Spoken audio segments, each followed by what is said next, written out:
Yes, Mundine, Mosley won't happen, at least tomorrow night, and who knows long term. It's a story that has shocked Australian sporting fans, disappointed boxing fans. I'm joined by a couple of them right now. Two-time world champ Billy Dib and commentator Paul Upham. Gents, I wish we were speaking in different circumstances. Billy, to you firstly, as a participant in this sport, are you embarrassed for your sport tonight?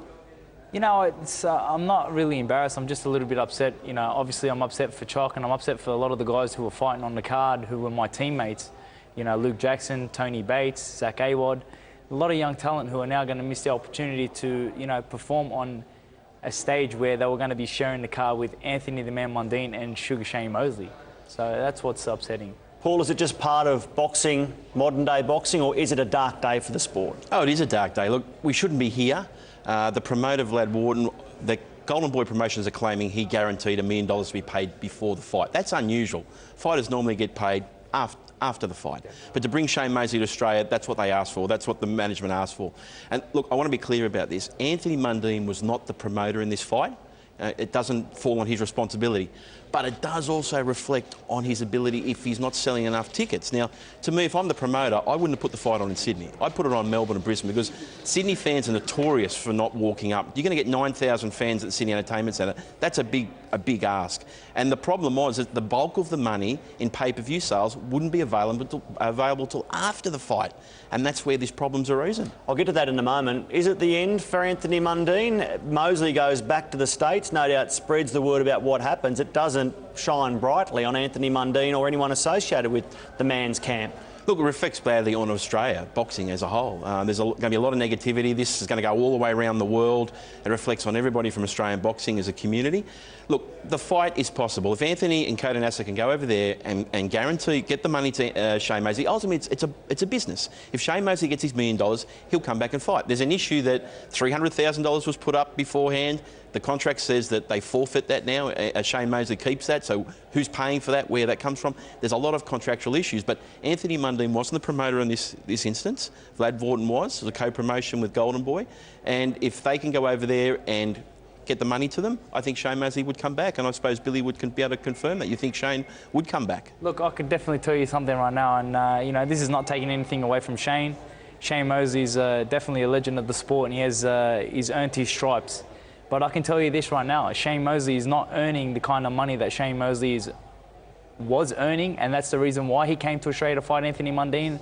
And I believe that if Anthony Mundine goes back to the formula that he used in his previous 50 fights to promote, you know, he could bring Shane Mosley here, because it's not really as expensive as people think it is to bring Shane Mosley here anymore. Shane Mosley is not really worth the money that he used to once get.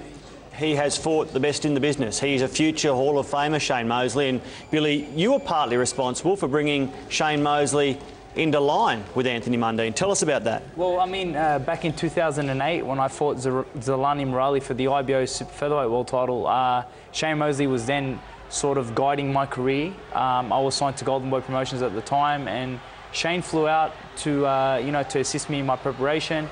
And at the same time, he worked as a commentator that night for the fight, Crazy Kim versus Anthony Mundine. They met there, they formed a friendship. Later on, a couple of years later, Billy Hussein and I travelled to LA. We set up a meeting with Coda and Shane Mosley, got the ball rolling again. So this has been something that's been in the making for a long time. You know, and I truly do believe that Anthony Mundine will make this fight happen, and the Australian public won't be left disappointed. You've lived with Mosley, you've sparred with Mosley, you know him as well as most people. How will he be feeling tonight, having bailed out of this fight on fight eve? Oh, look, you could just imagine, you know, they're both 100% prepared. They've both been working really hard. Shane's been here for 3 weeks. You know, he wasn't taking this fight lightly, and, you know, that's respect to Chock. He come out here with ample time to prepare, and, you know, to leave the day before the fight, you know, he probably is leaving really feeling empty. You know, as much as he's making himself out to feel like it's not bothering him, deep down in his heart, it's really bothering him, because you've worked so hard for so long, and then to just walk away with no win, no victory, it's really difficult. Paul, I want to go through the ingredients in this fight. We know that it was being promoted by Vlad Wharton. It was the first Mundine fight in 45, not promoted by Coda Nasser. On the other side, you've got Shane Mosley and Golden Boy Promotions. Even Jeff Fennick had pitched up, we are told, nearly $500,000 to make the fight happen. Who's to blame? Look, I think Vlad Wharton, who's been living in America for the last 10 years, he hasn't been out here. He obviously overestimated the appeal of a Shane Mosley-Anthony Mundine fight in Sydney. I think this fight would have sold very well for ticket sales up front in Melbourne or Brisbane or even somewhere like Newcastle. But Sydney fans are apathetic. We've seen that in the NRL now, Matt. Look, if you look at the figures, we crunched the numbers today. The revenue streams are ticket sales from the venue, pay-per-view sales in homes. They estimated 80,000, which I've talked to a few people today. That was pretty conservative and reasonable. Mundine Green did over 100,000. And then you've also got pubs and club sales. So you put that come in and you get your revenue along with a little bit of sponsorship, overseas TV streams. And then you look at what they're paying. Now, they talked about Shane Mosley getting $1 million. They talked about Mundine getting $1 million. You've got the cut for hiring the venue, the cut for the promoters. We put $1 million in for that. The cost of the undercard, the promotion. There's a lot of costs. Now, best case scenario, we came up with $750,000 over. That includes paying $1 million to promoter. But that was getting 80,000, getting the pubs and clubs, and getting 9,000, 1.35 from the gate at the venue. And that obviously wasn't realistic if they've only sold 1,500 tickets so far. And to me, that was a problem. Vlad Wharton underestimated the appeal of the fight live because he needed that $1 million up front to pay Shane Mosley contractually before the fight, which is highly unusual. Did Vlad Wharton realise he was on a hiding here and not pay the money knowing that Mosley would fly to the country and therefore save him this cash? Look, if Vlad Wharton signed a contract, he knew what he was up for. Vlad Wharton's dealt with the biggest promoters in the whole world. Don King used to complain to me that Vlad Wharton was one of the few promoters who got a fair deal with him. But if he signed that contract with Shane Mosley, Anthony Mundine, who Anthony Mundine was not a promoter in this, exactly. If Vlad Wharton takes the promoter takes the responsibility, and unfortunately in boxing, the money streams come in after the fight. You don't know how much money you're getting from pay-per-view until after the fight, but you're giving a guarantee to both fighters of $1 million each. Now, Vlad knew what he was putting himself up for, but I think he did underestimate. And if you look back at Danny Green, put his promoter's hat on, was a fantastic promoter. He brought Roy Jones out, he brought Antonio Tarver out. But even that Tarver fight with Danny Green, there wasn't a full house at Sydney Entertainment Centre. It's Sydney fans do not get out and support live events. Do you think the fight will happen? If Anthony Mundine and Coda Nasser go over and pay the $1 million to Golden Boy and Shane Mosley, because they've got to start afresh. That original $300,000 is now forfeited as per the contract as it's been reported. They have to come up with a new $1 million.